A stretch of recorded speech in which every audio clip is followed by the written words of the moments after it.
నా ప్రాంత అభివృద్ధి కోసం నేను సిద్ధం. నా ప్రజల ఆశల కోసం నేను సిద్ధం. నా పేద బడుగు బలహీన వర్గాల ఆశల్ని సాగించడం కోసం నేను సిద్ధం. ఈ పక్షపాత ప్రభుత్వాన్ని గద్దెదించడానికి నేను సిద్ధం. నిష్పక్షపాత ప్రభుత్వాన్ని ఏర్పరచడానికి నేను సిద్ధం. అణగారిన పేద బడుగు బలహీన వర్గాల వెంట నడిచే బ్రహ్మానందరెడ్డి గారిని గెలిపించుకోవడానికి నేను సిద్ధం.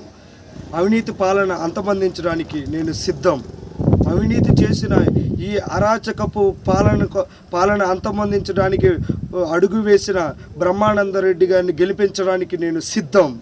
అవినీతి చేసే వాడి వెన్నులో వణుకు పుట్టించడానికి వచ్చిన బ్రహ్మానందరెడ్డి గారితో నడవడానికి నేను సిద్ధం. రాష్ట్రాన్ని అభివృద్ధి పదంలో నడిపించడానికి నా ఓటు సైకిల్ గుర్తుకే. నా ప్రాంత అభివృద్ధి కోసం నేను సిద్ధం. నా ప్రజల ఆశల కోసం నేను సిద్ధం. నా పేద బడుగు బలహీన